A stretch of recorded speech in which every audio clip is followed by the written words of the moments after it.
نظرت خوششانس ترین آدما کیان؟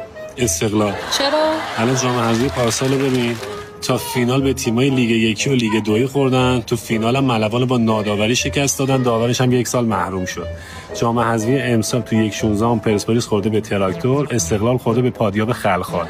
اون دو تا چهار جانبه هم که توی آسیا میگن ما قهرمان آسیا شدیم، با تیمای داغونی مثل محمدان بنگلادش و آپوئل تل‌آویو مسابقه دادن.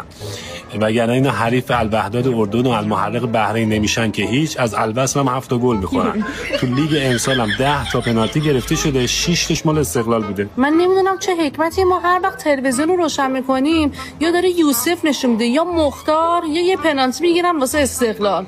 بعد ما حکومتی. آره دیگه، چون ما داریم بهشون حکومت میکنیم. آجی دست خوش شما خواستی، همه دلو شما هستی، همه جواد یستاری شما جاستی.